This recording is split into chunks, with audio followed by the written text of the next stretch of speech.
Yeah, I mean, Evie, as someone who served in the Secret Service, what are some of the questions that you think the director has yet to answer? And I was particularly struck by the specific question on whether there were parameters, planning, or protocols changed by the Secret Service when they determined that there was actual threat by Iran. And there was no answer to that.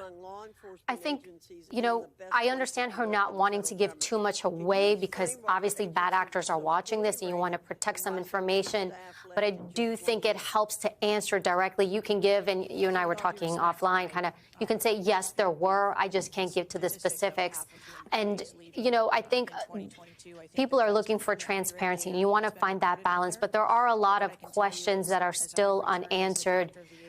When you do a site plan, to explain it to people to understand, the staff picks a place. We're going to go to Butler. We're going to do open rally. OK, they put a Secret Service team together. There's a lead, which is the person in charge of the overall thing. That's Motorcade Route site.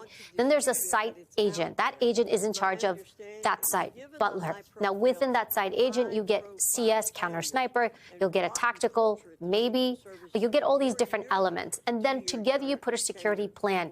So at this point, I understand that there's investigation, and I'm not sure why she's not able to say certain things that I can't say. But at this point, you do know what was requested.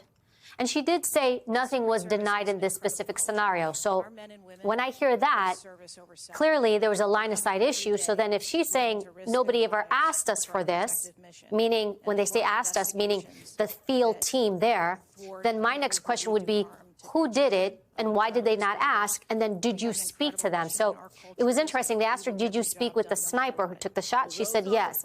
They didn't ask her, did you speak with the agents that put the plan together? Specifically, it's going to be one agent, the site, and then the lead advance. So I would want to know what that plan was in place and why. I mean, it really is a simple question. Why wasn't that rooftop secured? And she couldn't answer that. She couldn't, right? She in fact, in multiple times she was saying, we're still doing a review. We're waiting on a final report. There are multiple ongoing investigations. That was the answer instead of a more direct answer to these specific questions about how this could happen and where was the failure specifically. As we're continuing to listen in, by the way, she was asked whether she should resign. In fact, she was challenged to do just that by Mike Turner, a Republican on this committee. And she has since responded that she is the best person she believes to continue to lead the agency. Evie, one of the things we were talking about going into this hearing and we heard addressed right at the top of the questioning was the resource issue. She talked about it in her opening statements about not having enough resources, enough manpower.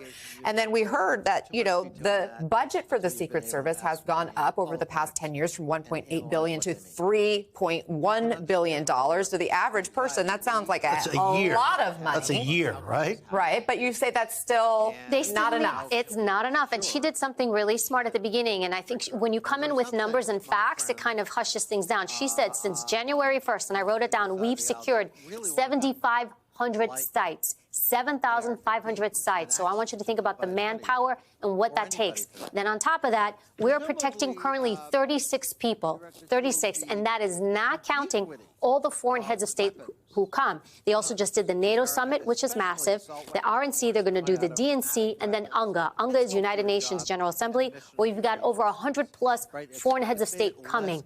That costs a lot of money, and that requires manpower. So I think numbers are good so that people can understand. And then full-time, 36 individuals protected on a daily basis with 8,000 employees. The director was saying that in an ideal world, that would be about 9,600 employees. To clarify with the employees, when she's saying employees, she's saying 8,000. I would want to know how many of these are agents, because there's civilian positions. They even have mechanics who work on the cars. So there's those positions. And I would actually want to know, what they should have asked, how many agents do you have? Because it's the agents that are the ones running around doing protection, doing the advances. That's what I want to know. Again, she says she believes she's the best person to lead this agency. She talked about how she worked her way up through She the did. ranks. She did. She's been within. She knows it well. She's been there a long time. Do you think she's done enough in this hearing to give the American people confidence in her leadership? You know what's interesting, and I don't know how to answer this question because as I watch it, she's both a Secret Service member, but she's also dealing in this political world. And I've seen these before. Like I've seen Secretary Mayorkas when he testifies, and when I'm hearing her, I hear him. I hear a lot of his answers. And he's her boss. And he's her boss. So I don't know. Obviously, there's a discussion there. So I don't know how they're supposed to answer when they go to these hearings.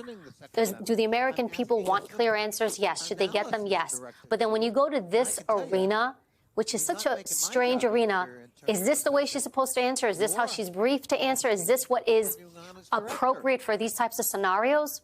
That's where I kind of come in, and as a human being, I'd say, look, these are the assets I had. This is what I was given. This is what was done.